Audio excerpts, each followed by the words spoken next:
Movie के start में Ronan एक यूट्यूब वीडियो के जरिए लोगों को बता रही है कि 6 साल पहले मैंने गलती से मदर बुद्धा के रिचुअल को खराब कर दिया था। साथ ही हर चीज की वीडियो भी रिकॉर्ड की थी, जिसकी वजह से वो लोग जो इस रिचुअल से जुड़े हुए थे या जिन्होंने रिचुअल की वीडियो देखी थी सभी कर्स्ड हो गए, यानी उन पर शराप आ गया। इसी वीडियो में रोनन सबको अपने मॉम डैड के एक्सीडेंट की वीडियो भी दिखाती है, जहां एक्सीडेंट के बाद उसके डैड ने किसी मंत्र को पढ़ते हुए खुद ही अपने आप को मार दिया। एक्सीडेंट की वजह भी उनकी लापरवाही नहीं थी, बल्कि उन्होंने भी बुद्धा रिचुअल से जुड़ी वीडियो देख ली थी और कर्ज की वजह से वो दोनों ही मर गए। उनके मरने के बाद रोनन ने ये बुद्धा रिचुअल की वीडियो 2 पुलिस ऑफिसर्स को दिखाई, जिन्होंने भी इस वीडियो को देखने के बाद अपने आप को शूट करके मार डाला। ये दिखाने के बाद रोनन कहती है कि मैं ये सब आपको इसलिए बता रही हूँ कि अब मेरी बेटी भी इस कर्ज का शिकार हो गई है और उसे कर्ज से बचाने के लिए मुझे आपकी मदद की जरूरत है। वो आप स्क्रीन पे एक सिंबल लगाते हुए अपने साथ सबको एक खास मंत्र पढ़ने को कह रही थी। सीन कट होकर अब हमें कुछ हफ्तों पहले का सीन दिखाया जाता है, जब रोनन अपनी बेटी टोटो को लेने के लिए एक फॉस्टर होम में गई थी। असल में टोटो जब पैदा हुई तो रोनन की दिमागी हालत कुछ ठीक नहीं थी। इसी वजह से डॉक्टर्स ने उसकी बेटी की कस्टडी उसे नहीं दी। रोनन का एक बड़ी साइकियाट्रिस्ट ने इलाज किया था, जहाँ रोनन ने उन्हें बताया कि मेरी ये अजीब हालत तब से ऐसी है जब मैंने बुद्धा के टेम्पल में एक ऐसी टनल को खोलने की गलती की थी जिसके अंदर किसी का भी जाना मना था। उसने वहाँ एक वीडियो भी बना ली थी जिसे जो भी देखता है कर्स्ड हो जाता है। डॉक्टर पूछती है कि अगर जो तुम कह रही हो वो सच है तो सबसे पहले तुम्हें और तुम्हारी बेटी को मरना चाहिए था, जो उस वक्त पैदा भी नहीं हुई थी। और मैं उस वीडियो को देख चुकी हूँ जिसे तुम शराब ही कह रही हो। मुझे तो अभी तक कुछ नहीं हुआ। मुझे लगता है कि तुमने उस सारे इवेंट को अपने दिमाग पर हावी कर लिया है। जिसके जवाब में रोनन ये कहकर बात खत्म करती है कि मैं बस इतना चाहती हूँ कि जिसको इस शराब की कर्ज का जितना नॉलेज होता है वो उतनी ही जल्दी मर जाता है। रोनन ने डॉक्टर को ये नहीं बताया था कि आखिर वो इस शराब से कैसे बची। खैर, अब प्रेजेंट में रोनन अपनी बेटी को अपने घर ले आई है। जब वो अपनी बेटी को उसका असल नाम लिखना सिखा रही थी, तभी अचानक उसके घर की खिड़की टूट जाती है। रोनन जब चेक करने के लिए गई तो पीछे से उसकी बेटी की हालत बिगड़ गई। उसकी आंखों में खून उतरने लगा था और साथ ही वो घबराते हुए छत की तरफ भी देख रही थी। कुछ देर बाद रोनन उसे सुला देती है, जिसके बाद घर में अजीब चीजें होना शुरू हो जाती हैं, जैसे लाइट्स का चले जाना और उसी वक्त पर लिफ्ट में से किसी की रोने की आवाजें आना। आवाज को चेक करने के लिए रोनन टोटो को उसके बिस्तर पर छोड़कर बाहर चली जाती है और पीछे से टोटो अपने बिस्तर से गायब थी। दिखाया जाता है कि टोटो अब ऐसी हालत में है जैसे किसी ने उसको अपने काबू में कर लिया हो और वो जोर जोर से अपना नाम चिल्ला रही थी। साथ ही उसके खिलौने भी जुड़कर उस सिंबल की शक्ल में आ गए थे, जिससे रोनन ने पहले सीन में अपनी वीडियो में भी दिखाया था। अगले दिन रोनन जब ऑफिस जाती है तो अचानक उसके सामान में बहुत सारे कीड़े आ जाते हैं। ये सब उसके कलीग देखकर घबरा गए थे और इस वजह से रोनन को जॉब से निकाल दिया जाता है। इसी टाइम पर उसे टोटो के स्कूल से कॉल आती है, जिसने एक बच्चे को काटकर उसके पाँव में जख्म कर दिया था। स्कूल वालों से माफी मांगते हुए रोनन टोटो को घर ले आती है और नोटिस करती है कि टोटो छत पर किसी चीज को देख कर डर रही है। वो टोटो को रिलैक्स करने के लिए ऐसा ड्रामा करती है कि जैसे उसने उस मॉन्स्टर को मार दिया है जो टोटो को डराता था। पर इस टाइम सच में हमें रोनन के घर किसी साय को दिखाया जाता है। कुछ दिन गुजरने के बाद टोटो की टीचर भी रोनन से शिकायत करते हैं कि उसका स्कूल में बिल्कुल ध्यान नहीं है, वो बस छत की तरफ देखती रहती है। ये जानने के लिए कि उसकी बेटी को अकेले में क्या नजर आता है, रोनन ने उसके टॉयज में कैमरा फिट कर दिए थे, जिनके अंदर रिकॉर्ड हुआ था एक भूतिया हाथ जो टोटो की तरफ बढ़ रहा था और इसी को देख कर वो हमेशा डरा करती थी। अगले दिन हम देखते हैं कि टोटो को छत से कोई आवाज आ रही है जो उसे अपनी तरफ बुला रही थी। इस आवाज ने टोटो को जैसे अपने काबू में कर लिया था, क्योंकि अब वो आवाज की कही सब बातें मानने लगी थी। जहाँ आवाज जब उसे छत से नीचे जंप करने को कहती है तो टोटो ने बिना सोचे समझे ये भी कर दिया। लेकिन हैरानकुन तौर पर अगले ही पल वो सही सलामत वापस खड़ी थी। बस फर्क इतना था कि अब उसके हाथ में एक चाकू भी था।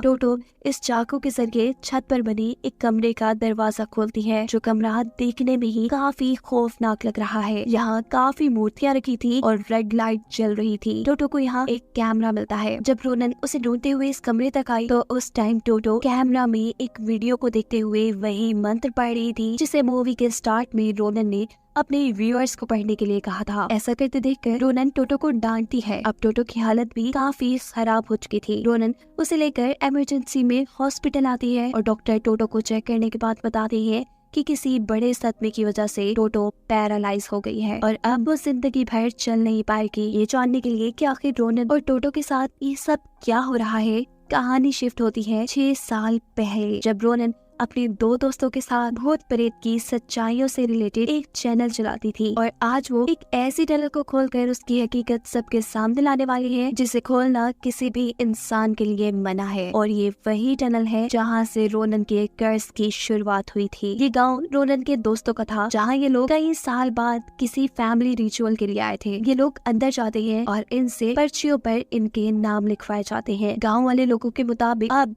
इन तीनों के नाम मदर बुद्धा को गिफ्ट कर दिए गए थे और बुद्धा को ये सब पसंद आया था। ये बताया था यहाँ बैठी एक छोटी लड़की ने, जिसे इन लोगों के मुताबिक मदर बुद्धा ने अपने मैसेजेस इन तक पहुँचाने के लिए चुना है। यहाँ मौजूद बूढ़ी औरत रोनन से कहती है कि अब क्योंकि तुम अपना नाम बुद्धा को दे चुकी हो तो इसलिए तुम इस नाम को असल दुनिया में यूज नहीं करोगी। साथ में ये भी कि तुम्हारी जो बेटी पैदा होगी तुम्हें उसे भी मदर बुद्धा के लिए सैक्रिफाइस करना पड़ेगा। इन सारी बातों से रोनन काफी घबरा जाती है और टॉम उसे समझाता है कि इन लोगों की बातों पर ध्यान न दो, हम बस अपना मिशन पूरा करते ही यहाँ से निकल जाएंगे। इन्हें यहाँ एक टनल की वीडियो बनानी थी। ये एक टेम्पल के करीब जाकर देखते हैं कि गाँव के कुछ लोग रिचुअल परफॉर्म कर रहे थे। यहाँ मदर बुद्धा की सिलेक्ट की हुई लड़की भी है और ये लोग वही मंत्र पढ़ रहे हैं जो मूवी में बार बार हमने सुना है। रोनन के साथ ही ये सब चुपके से रिकॉर्ड करने में लग जाते हैं और बुद्धा की लड़की इनको देख लेती है। ये पकड़े जा चुके हैं। ये लड़की इसकी सजा में रोनन को लेकर एक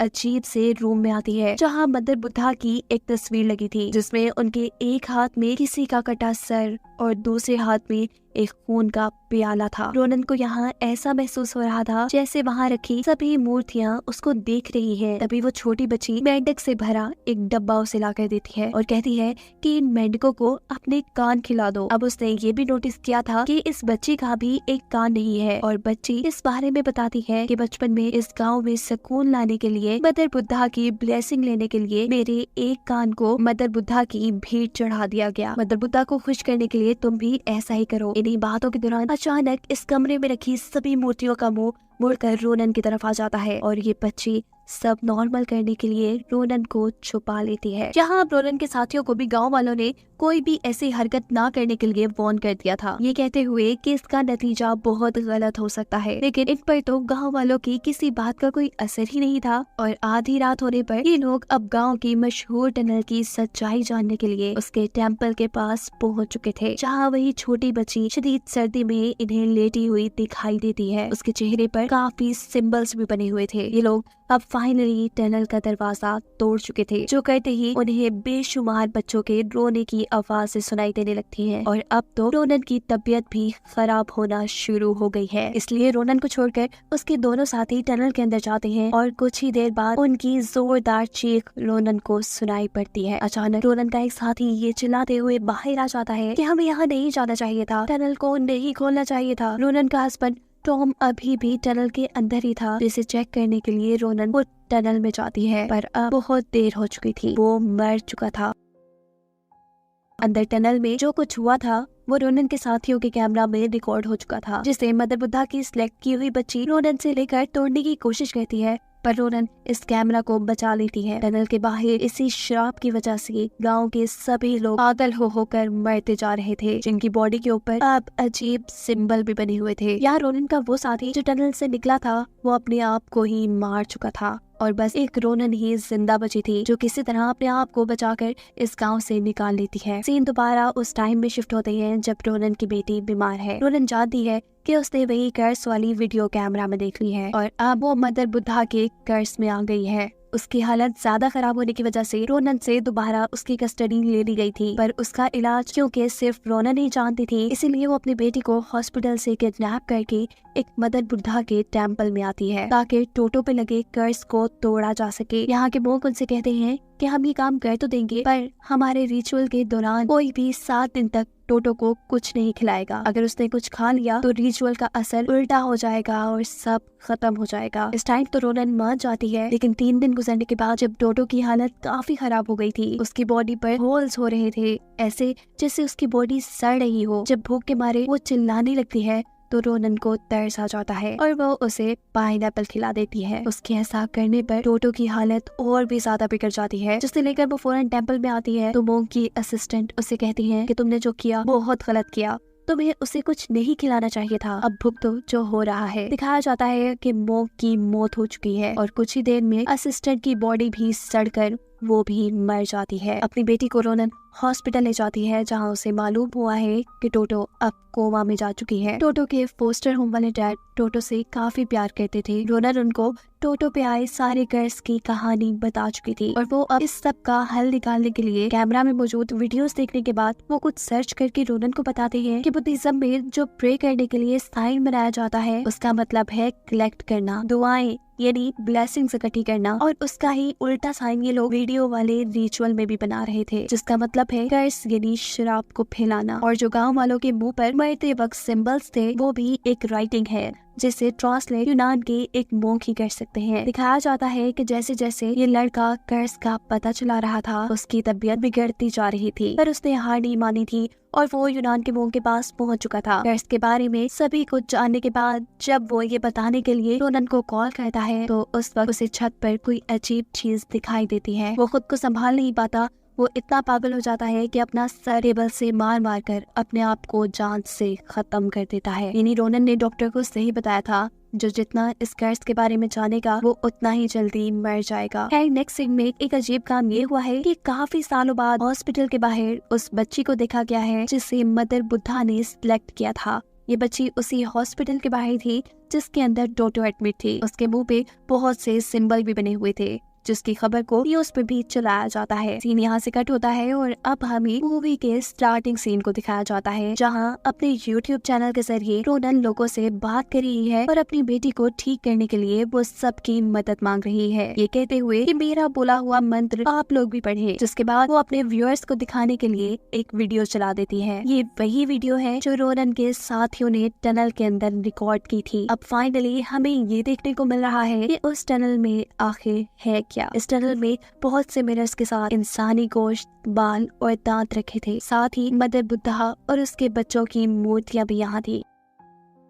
एक दरवाजे के पीछे से इन्हें काफी सारे बच्चों की रोने की आवाजें आ रही थी और दरवाजे पर वही मंत्र लिखा था जिसे मूवी में बार बार सुनाया गया है। ये लोग आगे बढ़ते हैं, उस दरवाजे को खोलकर उन्हें यहाँ मदर बुद्धा की एक बहुत बड़ी मूर्ति देखने को मिलती है, जिसके चेहरे को लाल कपड़े से ढका गया था। ये कवर उतारकर मदर बुद्धा की शक्ल टॉम देख लेता है और दर्द से चिल्लाता है। टॉम का भाई जब उसे देखने के लिए यहाँ आता है तो उसके चेहरे के साथ उसकी पूरी बॉडी सड़ चुकी थी और साथ ही टॉम अजीब तरीके से अपने भाई पर अटैक कर रहा था। टॉम से बचते हुए ये लड़का यहाँ से बाहर निकल जाता है और टॉम खुद ही अपने आप को मार लेता है। ये सारा सीन और वीडियो यही खत्म हो जाती है, जिसके अगले सीन में हम उसी मदर बुद्धा की लड़की को देखते हैं जो हॉस्पिटल में है। रोनन उसके पास जाकर उसका एक कान काट लेती है, क्योंकि वो अब खुद अपनी बेटी का कर्ज हटाने का प्लान कर रही है। रोनन ने इस लड़की का कान मदर बुद्धा को खुश करने के लिए काटा है। अपनी बेटी की